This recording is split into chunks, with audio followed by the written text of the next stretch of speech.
नमस्कार दोस्तों, मैं हूं रामेंद्र सिंह चौहान। किसी भी सिस्टम में कोऑर्डिनेशन बेहद जरूरी होता है। कोऑर्डिनेशन का मतलब है सामंजस्य होना चाहिए किसी भी व्यवस्था में, किसी भी सिस्टम में। और सिस्टम को बेहतर बनाना नीति नियंताओं का उत्तरदायित्व है, उनका कर्तव्य है। सिस्टम कैसे बेहतर बनेगा और सिस्टम कैसे बेहतर ढंग से काम करेगा, यह देखना, उसकी समीक्षा करना, उसमें सुधार करना, संशोधन करना, यह उत्तरदायित्व होता है नीति नियंताओं का, यानी देश के सांसदों का, विधायकों का, सरकार का। उत्तर प्रदेश के सलेमपुर से सांसद हैं रविंद्र कुशवाहा। रविंद्र कुशवाहा 2014 में भारतीय जनता पार्टी के टिकट पर चुनाव जीते और 2019 में भी भारतीय जनता पार्टी के टिकट पर चुनाव जीते, यानी 2 बार से रविंद्र कुशवाहा सलेमपुर यूपी से भारतीय जनता पार्टी के सांसद हैं। इतना ही नहीं, रविंद्र कुशवाहा के पिता भी 4 बार लोकसभा के सदस्य रह चुके हैं, यानी उनके सांसदी उनके घर में लंबे समय से चली आ रही है। लेकिन सिस्टम का खामियाजा उनका क्षेत्र और उनका परिवार 1-2 साल से नहीं बल्कि 20 वर्षों से भुगत रहा है। यूपी के सलेमपुर संसदीय क्षेत्र में रविंद्र कुशवाहा का आवास है। उनके आवास के सामने पानी की टंकी बनी हुई खड़ी है और यह 1-2 वर्ष से पानी की टंकी नहीं बनी खड़ी है, बल्कि 20 वर्षों से पानी की टंकी बनी खड़ी है। इस पानी की टंकी को बनाने में सरकार के लाखों रुपए या यूं कहें कि करोड़ों रुपए खर्च हो गए इस पूरे सिस्टम को बनाने में, क्योंकि पानी की टंकी के साथ साथ उसकी पाइपलाइंस और घरों तक जल नल से पहुंचाने का जो एक सिस्टम है, उसके लिए पाइपलाइन लंबे दायरे में डालनी पड़ी और पानी की टंकी बनानी पड़ी। लेकिन 20 वर्षों में एक बूंद भी पानी ना तो सलेमपुर के उन बासिंदों को मिला और ना सांसद परिवार यानी भारतीय जनता पार्टी के सांसद रविंद्र कुशवाहा के परिवार को एक बूंद पानी मिला। इस तरह से भारतीय जनता पार्टी के सांसद रविंद्र कुशवाहा ने अपनी ही सरकार को सिस्टम का आईना दिखा दिया। इतना ही नहीं, रविंद्र कुशवाहा जिला विकास समिति के भी चेयरमैन हैं, अध्यक्ष हैं। इसके बावजूद वह अपने घर के सामने, आवास के सामने बनी पानी की टंकी को बेहतर ढंग से नहीं चलवा सके। भाजपा सांसद रविंद्र कुशवाहा ने लोकसभा में इस मामले को उठाया और लोकसभा में बताया कि सिस्टम किस तरह से फेल दिख रहा है।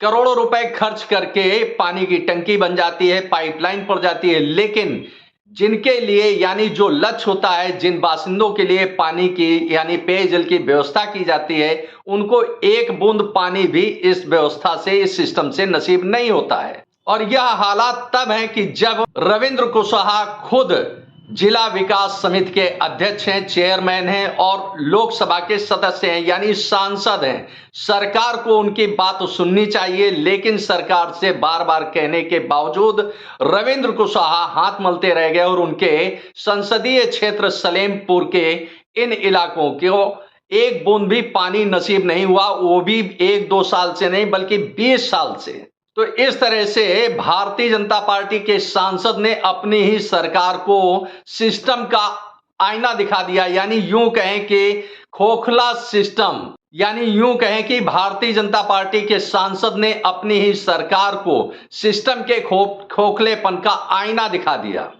आप भी सुनिए, सलेमपुर के भारतीय जनता पार्टी के सांसद रविंद्र कुशवाहा ने संसद में क्या कहा, यह आप भी सुनिए। तमाम नगर पंचायतों में और ग्राम पंचायतों में पानी की टंकियां बन रही हैं। हर घर तक नल के द्वारा जल पहुंचाने के लिए पाइपलाइन डाली जा रही है।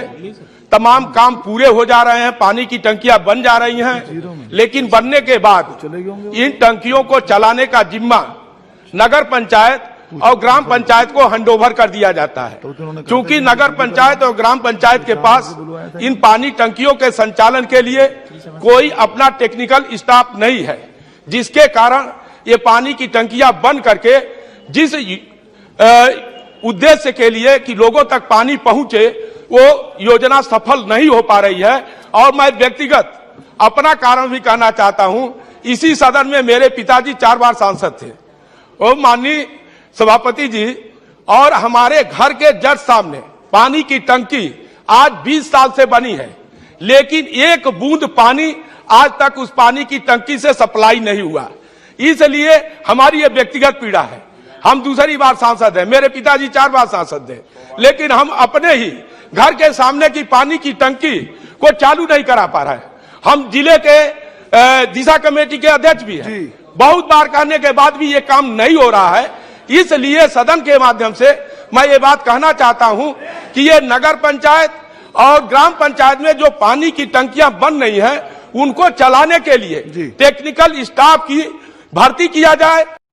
तो इस तरह से आप सहज अनुमान लगा सकते हैं कि जब सरकार में सत्ता में शामिल एक सांसद अपने आवास के सामने बनी पानी की टंकी को ठीक ढंग से चालू नहीं करा सकता है, जनता को पानी नहीं दिला सकता है, तो आम आदमी की हैसियत और औकात क्या है कि वह सिस्टम के सामने अपनी बात कह सके, अपनी बात रख सके और किसी समस्या का समाधान करा सके। यह भारतीय जनता पार्टी के सांसद का दुख, उनकी पीड़ा खुद ब खुद बयां कर रहा है। और इतना ही नहीं, भारतीय जनता पार्टी की सरकार है, केंद्र में भी और उत्तर प्रदेश में भी। देश के प्रधानमंत्री हैं नरेंद्र मोदी और उत्तर प्रदेश के मुख्यमंत्री हैं योगी आदित्यनाथ। अब चाहे बात करें नरेंद्र मोदी की या बात करें योगी आदित्यनाथ की, दोनों ही राजनेता विकास की बात करते हैं कि विकास आम आदमी के यानी समाज के आखिरी व्यक्ति तक विकास आसानी से पहुंच रहा है। यदि आसानी से विकास समाज के आखिरी व्यक्ति तक पहुंच रहा है तो उनके ही सांसद यानी सलेमपुर के भारतीय जनता पार्टी के सांसद रविंद्र कुशवाहा संसद में अपना दुखड़ा क्यों रो रहे हैं, यह एक बड़ा सवाल उठता है। इसी के साथ सिस्टम पर बात करते हैं और एक वानगी देते हैं उत्तर प्रदेश के ही कानपुर की। जब आपके सामने कोई समस्या होती है और स्थानीय स्तर पर अफसर नौकरशाह आपकी समस्या का समाधान नहीं करते हैं या समाधान नहीं होता है, तो आप उत्तर प्रदेश के मुख्यमंत्री योगी आदित्यनाथ को अपना प्रतिवेदन भेजते हैं, अपना अनुरोध भेजते हैं, अपना आग्रह भेजते हैं, लिखित पत्र भेजते हैं। और इतना ही नहीं, जब आपको एहसास होता है कि यूपी से कुछ होने वाला नहीं है तो आप देश के प्रधानमंत्री को यानी पीएमओ के पोर्टल पर आप अपनी शिकायत दर्ज कराते हैं। लेकिन हाशिए पर रहती है आपकी समस्या और हाशिए पर रहता है वह समाधान, क्योंकि यूपी हो या केंद्र सरकार यानी पीएमओ का पोर्टल हो या उत्तर प्रदेश का सरकार का पोर्टल हो, दोनों जगह अगर समस्याएं दर्ज कराते हैं या पत्र के द्वारा आप समस्याएं भेजते हैं समाधान के लिए, तो वह उन्हीं अफसरों के पास आती है जिन पर नकारापन का आरोप होता है कि हमारी समस्या का समाधान नहीं हुआ है। अब ऐसे में शिकायत जब उनके पास आती है तो वह शिकायतों का स्थानीय स्तर पर यानी भौतिक रूप से समस्याओं का समाधान न करके दफ्तर में ही बैठकर समस्या के समाधान की इतिश्री कर लेते हैं। और चाहे वह यूपी गवर्नमेंट का पोर्टल हो या पीएमओ का पोर्टल हो, वहां समस्या समाधान करके इतिश्री यानी आपकी कंप्लेंट का, आपकी समस्या का डिस्पोजल कर देते हैं, जबकि मौके पर समस्या यथावत रहती है। तो ऐसे में एक सवाल उठता है कि आखिर पीएमओ के उस पोर्टल का औचित्य क्या है, उत्तर प्रदेश गवर्नमेंट के यानी यूपी गवर्नमेंट के उस पोर्टल का औचित्य क्या है, जब समस्या का समाधान ही नहीं होता है। यदि सरकार को भेजी गई समस्याओं के समाधान की समीक्षा की जाए, भौतिक सत्यापन किया जाए और जिस इलाके की समस्या है उस इलाके के नागरिकों से बातचीत की जाए तो समस्या का हल कैसे किया गया, क्या किया गया, यह खुद ब खुद सामने आ जाएगा। भौतिक रूप से जब निरीक्षण किया जाएगा, स्थलीय निरीक्षण किया जाएगा और देखा जाएगा तो समस्या जस की तस मिलेगी। अब बात वही हो गई कि जिसके खिलाफ शिकायत है वही जांच अधिकारी होता है, तो ऐसे में समस्या का समाधान कहां होगा, कैसे होगा। भले ही आश्वासन केंद्र सरकार से, उत्तर प्रदेश सरकार से लगातार मिलते रहे कि समस्याओं का समाधान प्राथमिकता पर हो या हो रहा है। आपने इस वीडियो को देखा। आपको यह वीडियो कैसा लगा कमेंट बॉक्स में हमें अवश्य बताएं। वीडियो को शेयर करें। यदि आप हमारे चैनल पर नए हैं तो हमारे चैनल को सब्सक्राइब करें, जिससे हमारे आने वाले वीडियो, आने वाले नोटिफिकेशन आपको मिल सके। दोस्तों, वीडियो को लाइक करना ना भूलें। आप लाइक करते हैं तो हमारा प्रोत्साहन होता है, हमारा मोटिवेशन होता है। आपने वीडियो को देखा, आपका बहुत बहुत धन्यवाद। Thank you. जय हिंद, जय भारत।